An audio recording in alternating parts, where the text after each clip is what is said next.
lead on for me.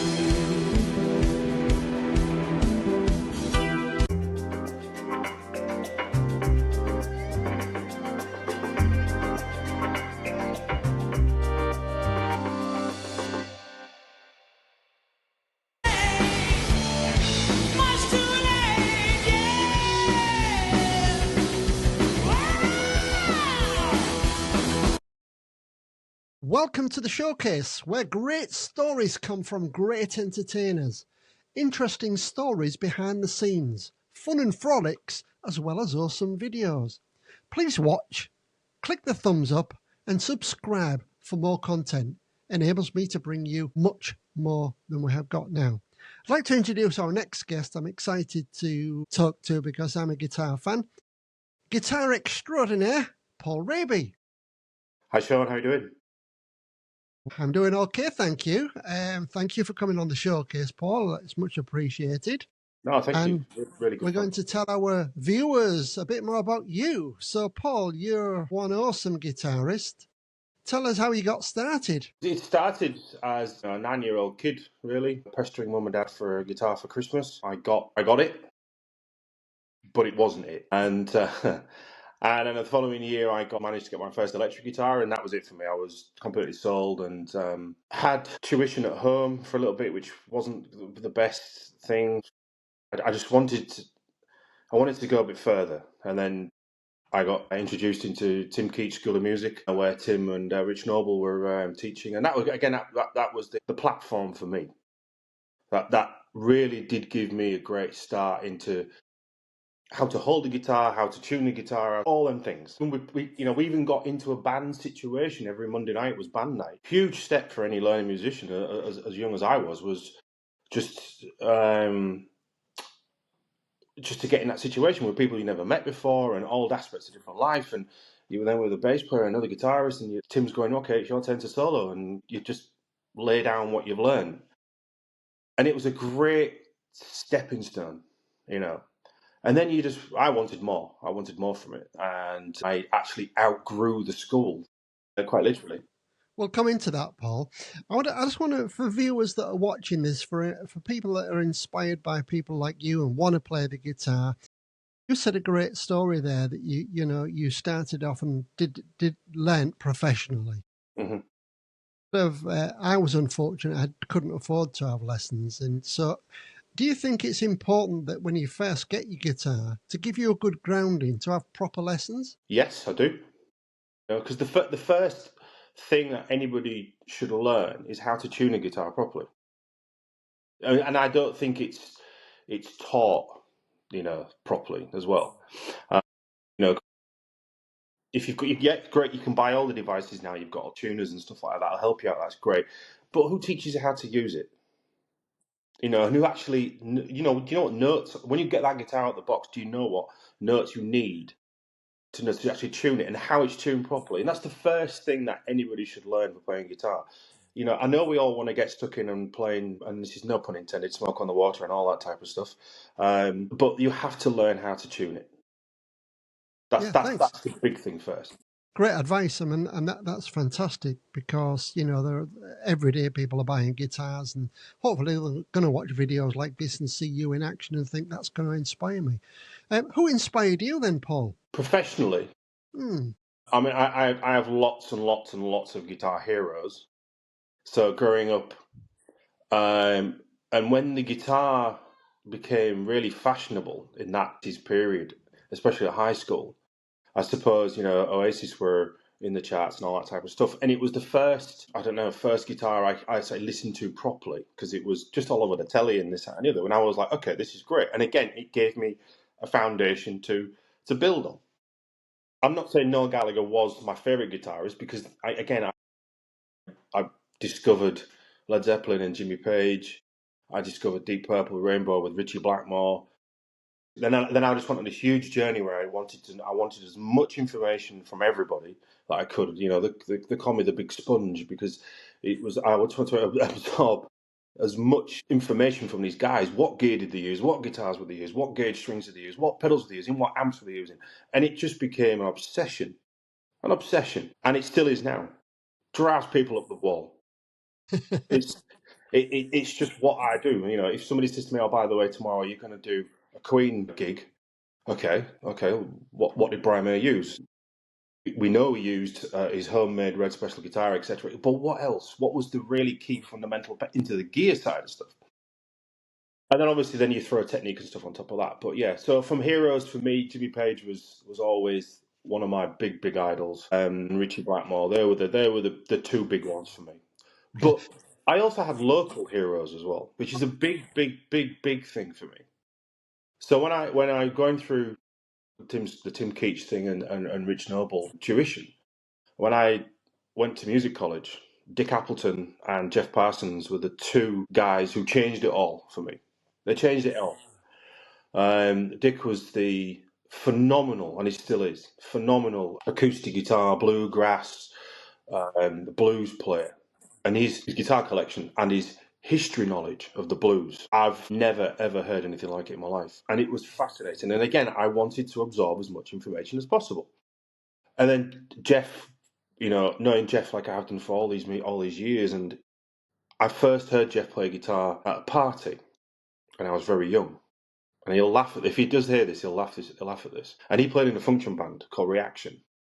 Know him And very well. Yeah. yeah, and I sort of saw him. I was like, "Who's this madman?" I Yeah. want to be. And I had the wonderful opportunity to learn as much as I could from him, side by side every day. And it was huge for me, huge to have. So my local heroes are those two guys.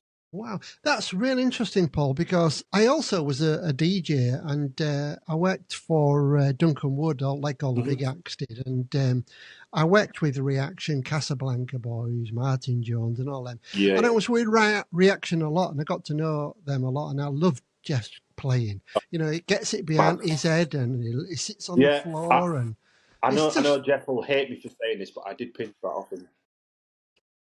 Yeah, it's great. What was his bass player's name as well? I can't remember. I Yeah, can't he remember. was a good lad as well. Yeah. It's really talented people, and the drummer as well. Good Hmm. band Reaction. Yeah, they were very. I'll Yeah, just you beat me to it. They were an exceptional band, and that was my great. first experience into, what that world was like. Yeah, yeah. Let's tell the audience, Paul, that you are now currently you play guitar in a Purple tribute band, Deep Purple tribute band. Yeah, I do. Yeah. and you also play Kinda Queen. Yeah. Hmm. Yep. So you've got two very complete different bands. Yeah. Amongst the other things that I do as well. All right. Okay. Come on. Yeah. Tell us So I all. mean, I Kind of Queen was. I was asked to join Kind of Queen, and I genuinely thought I couldn't do it. I thought it's Brian May's guitar playing with all these awkwardness and all that other thing which is symbolized with him. I was like, can I really do it? And the complex stuff, the nature of Queen songs as well. People just think, it's easy stuff. It's not. It's pretty tough. And to get it right live, is not easy. And I got asked to do it, and I accepted. And I thought, okay, we just did it, and it's grown and grown and grown to the point where last year we headlined what would have been Freddie Mercury's 77th birthday party in Switzerland in Montreux as part of the Wow. official celebrations. Yeah. That was some day. Oh, it was a weekend to remember. So we headlined the full thing on the Sunday, and we also was asked to play the official Queen convention, which is a huge honour because you don't realise the people who set it up. We Jackie was. I'm sure it's Jackie, wasn't it? Or I can't remember. But Jackie and Jim Jenkins, who was the biographer of Queen, because Queen's has the oldest convention fan base in the history of music, and it's crazy. It's crazy, but crazy in a good way because the people who know every detail regarding Queen. Now, I know very little about Queen and its history, and obviously I know who they are, etc., and the songs, etc. But when you hear them do like these questions and answers thing or this quiz and thing, how the bloody hell do you know that? But that's because they're just the ultimate fan. So to play in front of these people, yes, it's the Lion's Den, but it's a big honour. The first It time we is. got asked, yeah, the first time we got asked to do it, it was a Sunday afternoon, and the setup's fantastic. Great sound. We sound checked in front of an audience, which I hate doing, but we had no choice because it's Sunday afternoon slot, and we went down a storm. And then we got invited back before we left the stage. It was getting recorded, and they actually said to us, "Would you please come back the following year?" We've not even left the stage. We've not even finished our last song yet. They were that blown away by it. And then last year we played the Friday night, and we got the ball rolling. And it was electric. And we've been invited again this year. So we are the only band in Queen tribute history to do it for 3 years. So it says a lot about us, says a lot about what we do. Yeah. And the one big factor that we don't do the dress up. Really? We don't do the dress up. Yeah, no, we don't dress up. No, we don't. We made that commitment at the beginning, and we just do as we do. So you sound like Queen, you don't look like Queen. Yeah, so we are the celebration of Queen. That's what we are. Right. And the singers obviously almost like identical to Freddie, yeah, in terms of singing wise. I hope Ollie's going to see this. Identical as in no, he doesn't have his own moustache or anything. He hasn't got much of his own hair, to be honest. Sorry, Al. But he can sing like him. He's got a fantastic voice, and he plays piano as well. So there is literally the four of us. There's only the four of us. Wow. So we don't have any extra people in the background. There's no Spike Edney or anybody hiding in the background. It is just us.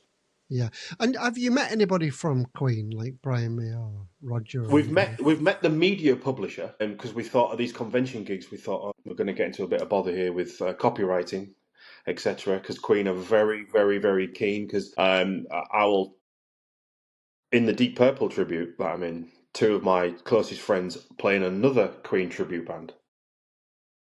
Yeah, Queen Story, Rich Farrow and Rich Perkins. And Rich Farrow's an amazing guitar player. They told us a story about how they got their Queen solicitors contacted them and wanted to take some imagery down, etc., etc. So you've got to be careful. You've got to be really careful. I joked with you before we did this, and you've got to be so careful. No, I understand, because sometimes you don't give it a second thought. You know, you do something, you get stuck into it, and you think, "Oh, that's good," and then you think, "Oh no, it needs tribute adding." Yeah, I understand. It's very easy to do. I mean, you know, again, the Queen thing. It's just it's busy, it's good, and the guys are great. You know, it's a great camaraderie of guys. We have a great time doing it. Are they all from Hull? Yes, yeah. Wow. Well, Ollie's from where is he? He's from Taunton originally, but he moved up here some time ago. He's the son-in-law of the drummer. Interesting. It's a great family bond, but it's very funny at times. Tell us about the Deep Purple tribute then. So Purple was that's a labour of love for me. That was always something which I wanted to do. I did play in a very big Led Zeppelin tribute band many years ago as well, which was a dream come true. I was a 22, 23-year-old kid. And sadly, that went by the wayside after about 3 or 4 years. But yeah, the Purple tribute is that's the one where I said that's the big one for me, where I always wanted to do it selfishly because of Ritchie Blackmore. To emulate anywhere near it is tough, and when you really get stuck into learning the complexity of some of especially the live material, where they're really playing off each other and this, that, and the other, was just fascinating for me. But Ritchie was just about that inner person for me. That inner person who just needed to get out, and and as monks, I was doing the kind of Queen stuff and all that type of stuff. It was it's great. Yeah, the Deep Purple thing was that's definitely a labour of love for me. A dream again. So Ritchie Blackmore when he was with Rainbow. Wow. My brother and all his mates was all smoking dope, and he drove us down to Telford. There was a big outdoor show, and we got right at the front. He leant over the stage doing his solo, and I thought, my God, I wish I had a camera. Because in them days, the phones didn't take pictures, Wow, okay. And I didn't think of taking a camera. I was setting up the tent, and I thought, I never thought about a camera or anything like that. Nowadays, so you just miss these opportunities sometimes. But anyway, it was awesome. I remember that. So moving on, you said you do many other things. So you're a full-time professional musician. What other things do you do, Paul? So when I left, well, when I was during college, music college, I made the decision I wanted to be a session musician. That was my thing. I sort of, I'm happy to do anything because you have to, and you never know what you're going to get. So the challenge is you don't know what you're going to get, and that's how it started. That's how it started for me. I worked with a couple of local soul singers doing stuff on like EPs and stuff like that. So it gave me again platform based to work on how recording works. How I understand that. You walk into your studio, you get very little information, and you've got to make it work. Or you probably hear this all the time, but you never get invited back, which is so true. Yeah, right.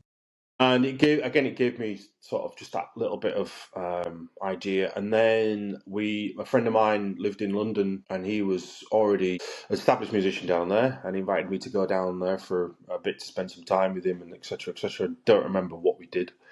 You can make that assumption up yourself. But he said, I've got to play on this EP tomorrow. Do you fancy playing on it with me? I says, yeah, fine. And we walked in to do on this EP.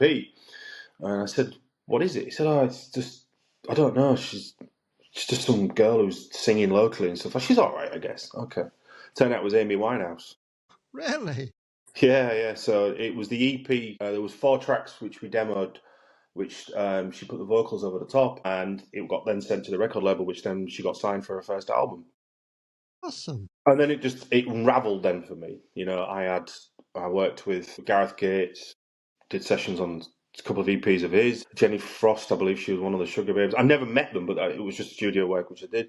Bronski Beat, Wishbone Ash, Jan Ackerman, who was a Dutch guitarist from Focus. Did loads and loads of stuff behind the scenes of the BBC. So yeah, it's been fun. Who was the guitarist that did Valerie with Amy Winehouse? It was actually the producer. It was Mark Ronson. Yeah, have you met him? No. The studio which was recorded with EPs was actually owned by Mick Taylor from the Rolling Stones.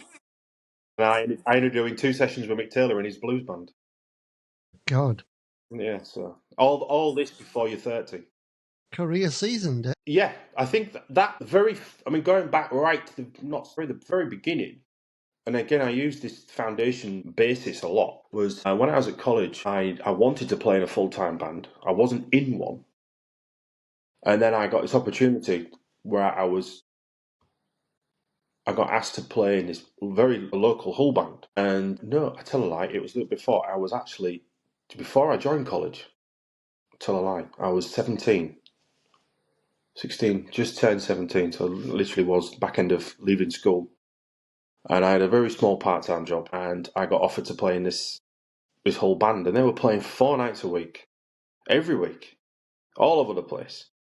And I did serve my apprenticeship role, and I'm so grateful for that. Because these guys were seasoned professional musicians.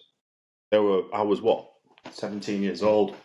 These guys were already mid-30s beyond. So they'd been there, done that, established.